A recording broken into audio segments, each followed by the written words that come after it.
Stephen Miller leaned forward, eyes narrowing as if he had already won. His voice, dripping with arrogance, carried across the chamber. A loaded question meant to corner, to humiliate, to put Jasmine Crockett in her place.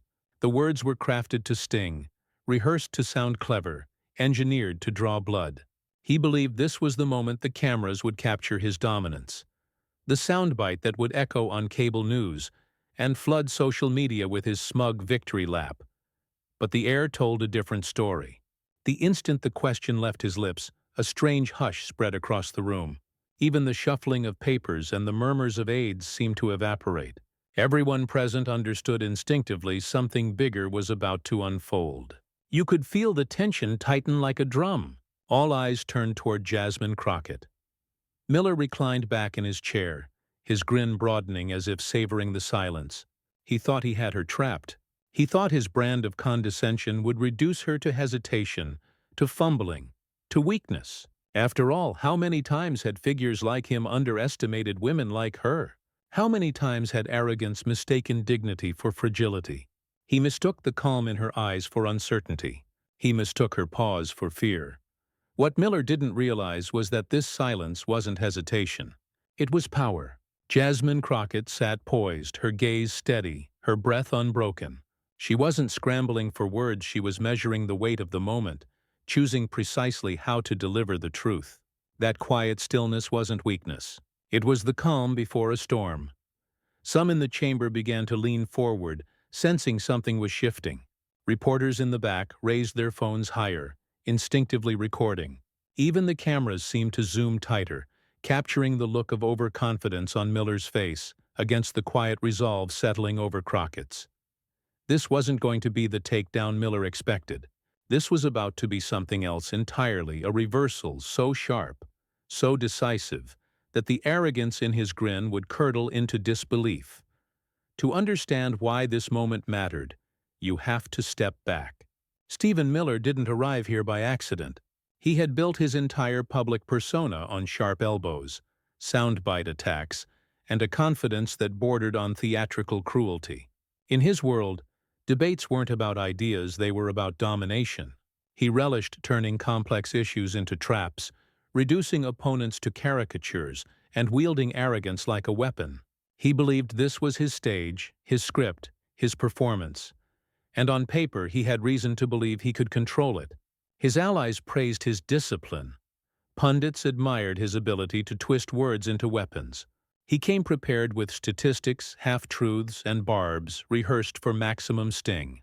He looked at Jasmine Crockett not as an equal but as a mark, a chance to showcase his own superiority. He thought her composure was naivete. He thought her dignity was weakness. He mistook her calm for someone unprepared to spar.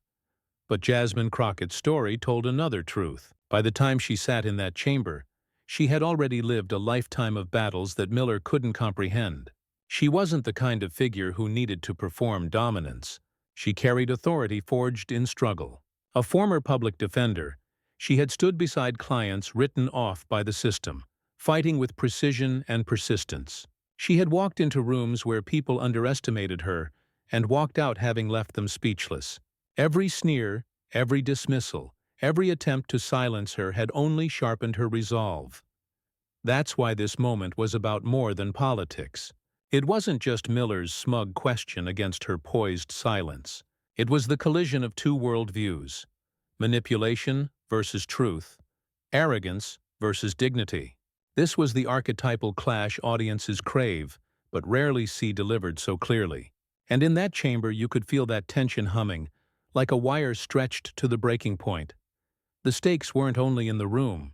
They extended to everyone watching at home, people scrolling Twitter, families catching clips on cable, young viewers streaming it live. For them, this wasn't just about policy points or debate decorum. It was about something deeper. Whether arrogance would once again bulldoze its way through truth, or whether dignity could finally stand its ground and win. Miller didn't see it that way. He saw a woman he thought he could embarrass. He saw an opportunity for a headline. He saw a chance to flex the smug persona he had perfected over years. What he didn't see was the tide turning against him, the narrative slipping from his hands, and the audience waiting to witness a reversal that would be replayed again and again, because millions watching live had no idea they were about to witness a career-defining moment. And in the silence that followed his question, as Miller's grin widened and Crockett's eyes narrowed with calm precision, the first crack in his overconfidence began to show. What he thought would be his stage was quickly becoming hers, and he was too blind, too arrogant, to notice it happening in real time. But soon, he would. Stephen Miller has always thrived in the shadows of power. Long before his smirk filled television screens, he was known behind the scenes as the architect of sharp words and harsher policies. His rise was not built on compassion or connection, but on a calculated disdain for those he deemed lesser. From his earliest days in politics, Miller found strength in provocation. He discovered quickly that cruelty could be dressed up as strategy, that hostility could be masked as intellect, and that a sneer could silence a room if delivered with enough confidence. Those who followed his career knew the pattern well. Whenever Miller stepped into the public arena, his tactic was rarely to persuade. It was to belittle. He would frame arguments not as discussions, but as traps. He wielded obscure references to overwhelm, cherry-picked statistics to confuse, and weaponized language to humiliate. Opponents were often caught off guard, not by the depth of his arguments, but by the sheer audacity with which he delivered them. This persona was no accident. It had been cultivated over years of carefully selecting moments to posture, moments where arrogance masqueraded as brilliance. Miller's controversial statements weren't missteps. They were deliberate. He sought the headlines that framed him as combative, the clips that portrayed him as fearless. To his base, this arrogance was a performance of strength. To his opponents, it was a wall of contempt. He never sought to meet people where they were. He sought to remind them that he stood above. That arrogance followed him everywhere. In private rooms, colleagues recalled his tendency to talk over others, to dismiss concerns as irrelevant, to double down when cornered. In interviews, his answers carried that same biting tone, more interested in cutting down than building up. And in debates, his opponents often found themselves scrambling, not because his logic was unbreakable, but because his disdain was so thick it unsettled them. Yet arrogance, for all its surface strength, hides fragility. It relies on intimidation, on silence, on the other side faltering under pressure. And Miller had grown accustomed to opponents doing just that. He expected the nervous pause, the stammered response, the submission to his smirk. His entire performance depended on the idea that others would shrink. But history also shows the cracks. Time and again, when Miller's arguments were examined closely, they revealed contradictions. His disdain often exposed his blind spots. His confidence sometimes led him to overreach, to underestimate the resilience of those standing across from him. For every moment he claimed victory, there lingered the memory of when his arrogance had unraveled, when his sneer turned into a grimace under the weight of a sharper truth. This pattern repeated often enough that even some of his allies recognized it. The performance that made him feared was the same one that sometimes made him foolish. When he underestimated his opponent, his certainty became his weakness. When he leaned too heavily on disdain, he failed to recognize when dignity was staring him down. That's what made this moment with Jasmine Crockett so dangerous for him. He didn't see her as a lawyer who had stood up to injustice. He didn't see her as a woman who had built her career by defying expectations. He didn't see her as someone who knew what it was to be underestimated and who had turned that underestimation into strength. He saw only what his arrogance allowed him to see, another chance to showcase his superiority. But arrogance has a cost, and Miller was about to pay it. To understand Jasmine Crockett's composure in that chamber, you have to know where she came from. Her story doesn't begin under the bright lights of a televised hearing or with a microphone capturing every syllable. It begins in the quiet grind of courtrooms where the stakes were life-altering for people who rarely had anyone on their side. As a public defender, Crockett learned quickly that the system wasn't built to favor the vulnerable. She stood beside clients who had been written off before they even walked into the courtroom, poor, marginalized, often young men and women of color. In those spaces, she was more than an attorney. She was a shield against a machinery that moved too fast, too ruthlessly to care about fairness. Every motion she filed, every objection she raised, every word she spoke carried the weight of someone's future. It was in those battles that she discovered the power of clarity, of holding steady when everything around her tried to rush her into submission. She knew what it meant to be underestimated. Judges dismissed her. Prosecutors rolled their eyes. Colleagues whispered doubts. But time and again, she found ways to turn that dismissal into fuel. When someone assumed she wasn't prepared, she proved she was 10 steps ahead. When they thought she would fold under pressure, she held her ground with unshakable conviction. Her opponents often walked into courtrooms assuming they had the advantage, only to leave with their assumptions shattered. That crucible of underestimation forged something in her. A calm resilience, a refusal to be rattled. Where others relied on arrogance or theatrics, Crockett relied on precision. She mastered the art of listening not just to words, but to tone, to timing, to the small cracks that revealed where an opponent was weakest. She had an instinct for finding those cracks and applying pressure at just the right moment. But Crockett's grit wasn't confined to courtrooms. She carried it into activism, into community spaces where voices like hers weren't just needed. They were demanded. She became the kind of leader who didn't shy away from confrontation, but also didn't chase it recklessly. For her, confrontation was a tool, not a stage. Each fight was measured, purposeful, rooted in the belief that justice wasn't abstract. It was personal, lived, and urgent. When she transitioned into politics, she brought that same fire with her. In the halls of power, where grandstanding often overshadows substance, Crockett stood out precisely because she wasn't performing.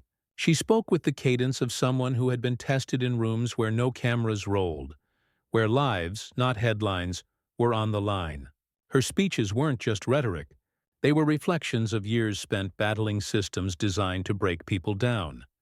And of course, she carried with her the experience of being underestimated not just as a lawyer or politician, but as a black woman in America. The condescension, the sneers, the attempts to silence her, they weren't new. They were familiar patterns, recycled insults wrapped in different words. Each time she refused to shrink. Each time she met those slights with dignity, sometimes with fire, but always with clarity. That history mattered in the chamber where Stephen Miller tried to outsmart her. He looked at her and saw someone to corner, someone to embarrass. He didn't see the years of courtroom battles that had trained her to dismantle arrogance brick by brick. He didn't see the countless moments when she had been spoken over, only to reclaim the floor with sharper, more deliberate words. He didn't see that his very underestimation was the same mistake so many before him had made, and that it had always been the seed of their undoing. Her supporters knew it. That's why they admired her, why her name carried weight beyond the chamber. To them, she wasn't just another politician navigating the noise of Washington. She was a fighter who had been forged in fire, who spoke not from theory, but from experience. She embodied a truth that resonated. Dignity is not the absence of struggle, but the strength to stand firm through it. And in this moment, all those battles prepared her for what came next. The silence after Miller's smug question lingered just long enough for him to mistake it as victory. He leaned in, ready to pounce again, and that's exactly what he did. His voice sharpened, layering on more condescension, piling one insinuation on top of another. Each word was meant to box her in, to force her into playing by his rules. He thought if he pressed harder, she would crack under the weight of his performance. "Answer the question," he snapped, his tone carrying the arrogance of someone who believed he had the upper hand.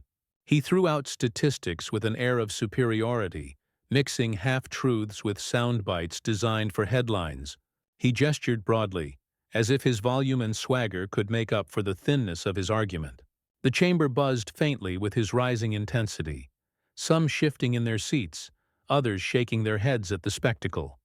But Jasmine Crockett didn't flinch. She sat perfectly still, listening, not rushing, not scrambling. She let him talk. She let him build the case against himself, layer by layer, arrogance dripping from every word. Her calm was disarming, and it began to unnerve even those who had come expecting Miller to dominate. The contrast between the two of them grew sharper with each passing second, his frantic attempts to trap her against her quiet composure. As Miller pushed harder, his mask began to slip. His words grew less precise, his tone more biting, more desperate. He repeated himself, circling back to the same tired talking points, trying to hammer them in with force rather than finesse. And in that repetition, the cracks widened.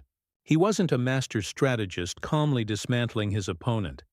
He was a man frustrated that his tricks weren't working. The cameras caught everything, his smirk fading into irritation, his gestures becoming more erratic, the sweat gathering on his brow as his voice sharpened into something harsher than confidence. For those watching at home, the imbalance was becoming impossible to ignore. Here was Stephen Miller, swinging wildly, growing louder, trying to dominate by force of personality. And here was Jasmine Crockett, unshaken, her eyes fixed on him, her silence louder than his barrage of words. In that silence was power. It told the audience she wasn't afraid, she wasn't scrambling, she wasn't even mildly rattled. She was waiting. And the longer she waited, the more Miller's arrogance twisted into something smaller, something more exposed. It was like watching a boxer throw punches into the air, expending energy against an opponent who hadn't even lifted her gloves yet. The murmurs in the chamber grew. People sensed the shift, even if Miller didn't. His attempt to control the narrative was slipping away, and the harder he tried to grip it, the faster it unraveled. His overconfidence, the very thing he relied on, was betraying him. And then Crockett moved. She shifted forward in her seat, slowly, deliberately, her expression steady as ever. The room seemed to freeze. Miller, mid-sentence, caught the subtle shift and faltered just enough for the silence to roar louder than his voice. Crockett didn't raise her tone, didn't interrupt, didn't mirror his hostility. She simply leaned forward, and in that poised motion was the promise of a counterstrike that would cut deeper than any of his jabs. For Miller, the escalation felt like dominance. For everyone else, it was clear.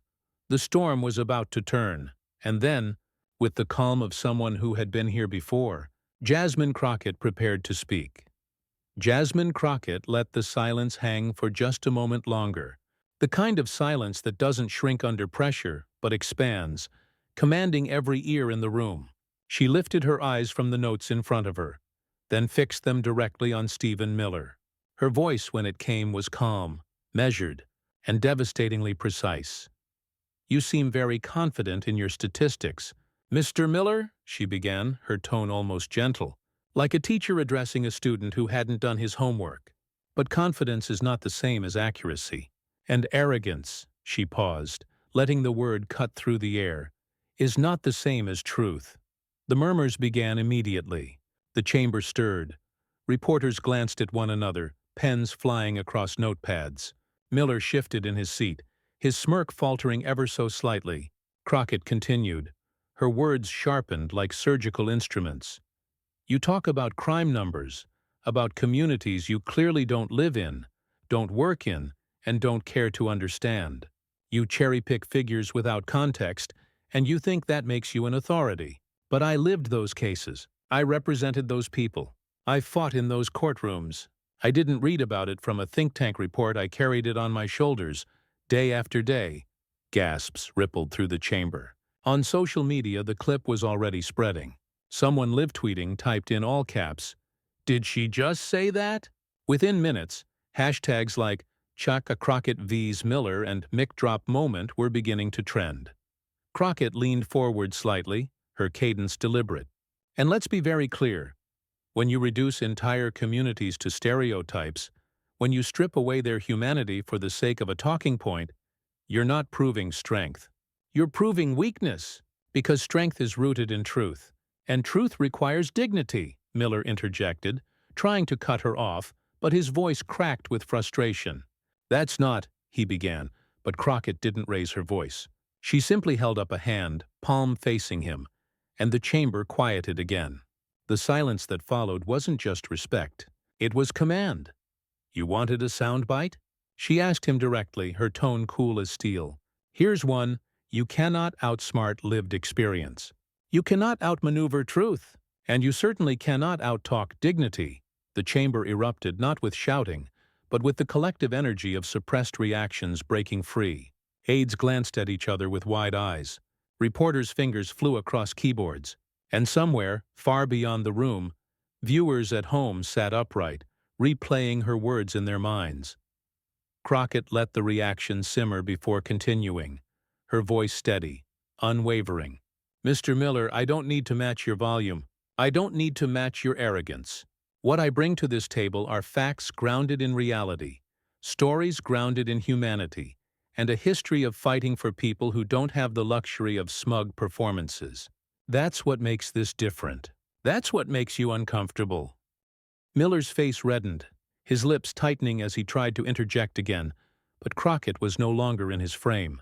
She was speaking to the chamber, to the cameras, to the millions watching. She was bigger than his sneer, sharper than his rehearsed lines. "Because arrogance," she continued, "always believes it can intimidate truth. But history shows us that arrogance always collapses under the weight of clarity." At that line, a low rolled through the room, the kind of instinctive sound of approval that words alone can't summon. It has to be earned. The clip went viral in real time.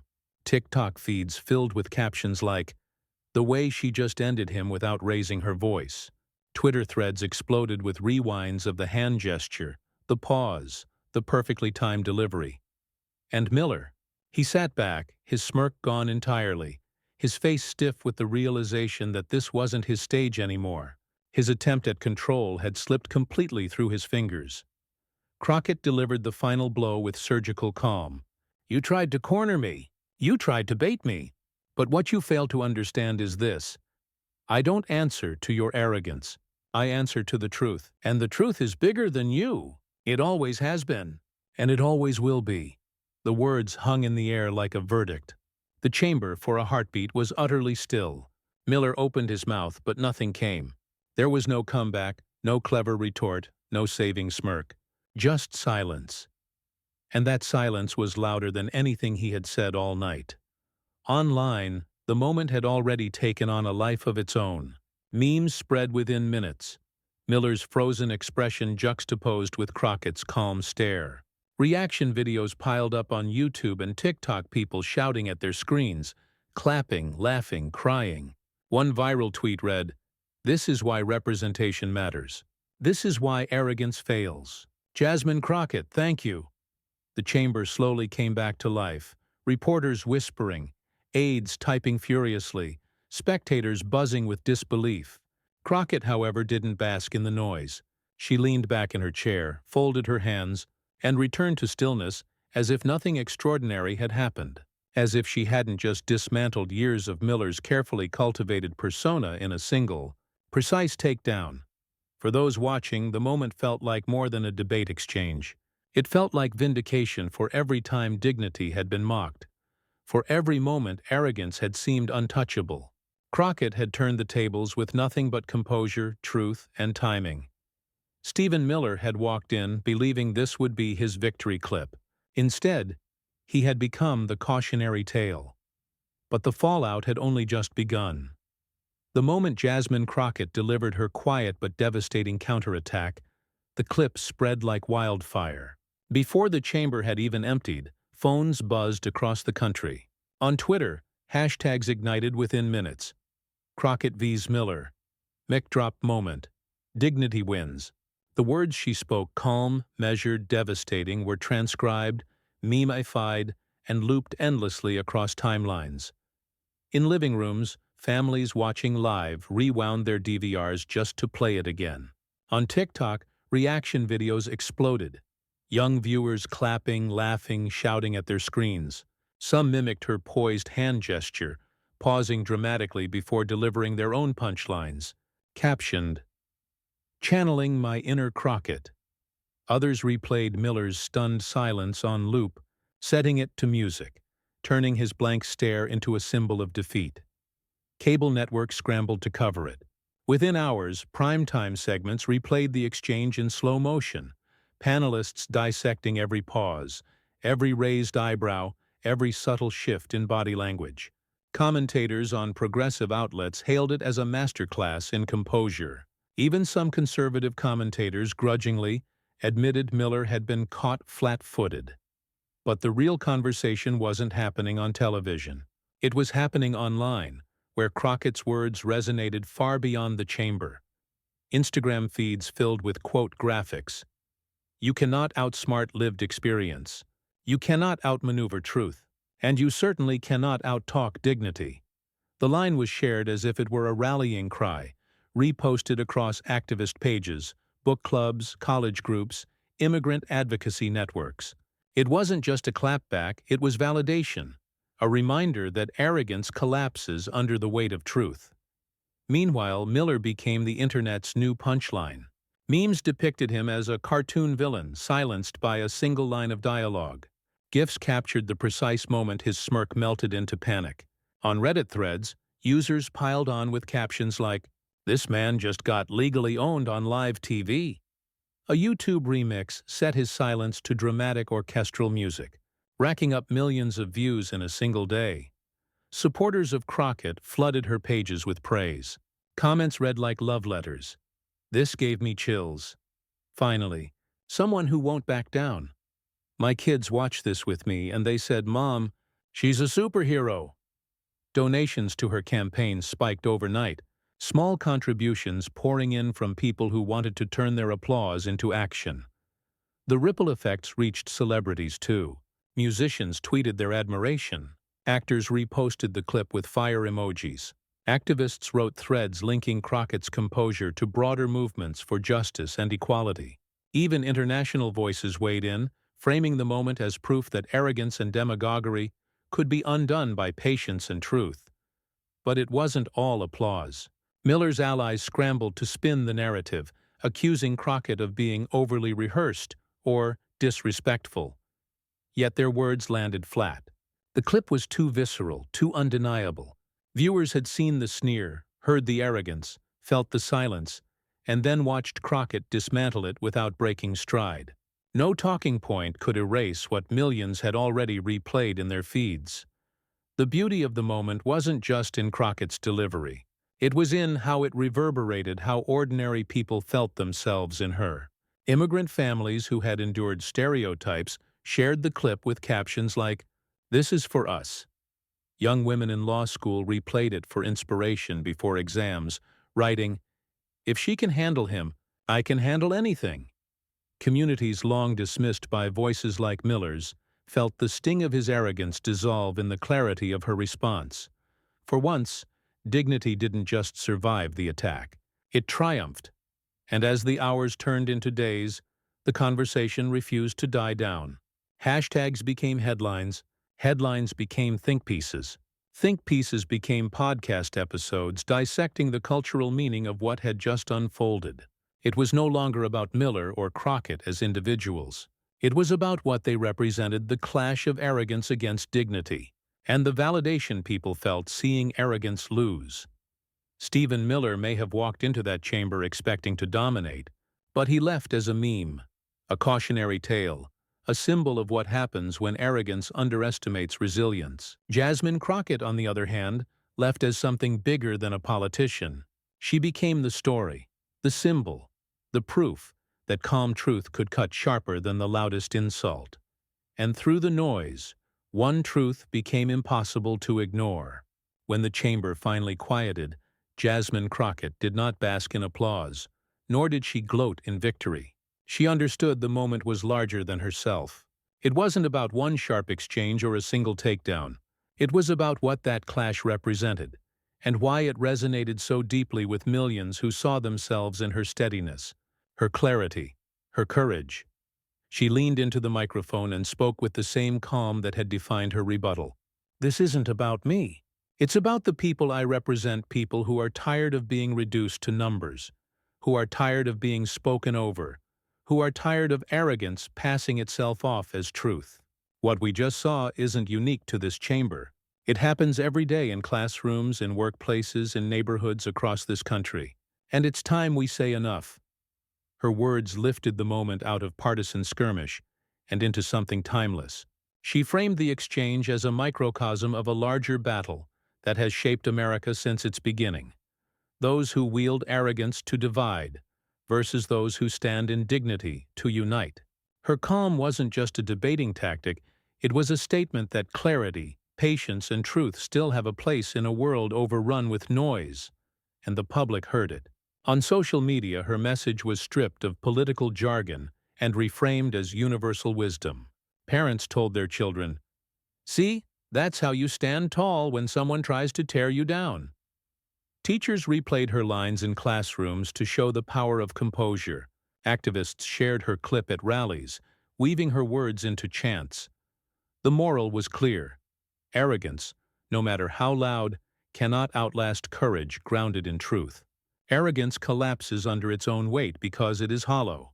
Dignity endures because it is rooted in something deeper: humanity, empathy, justice. That was the lesson people carried away. The echo that outlived the headlines.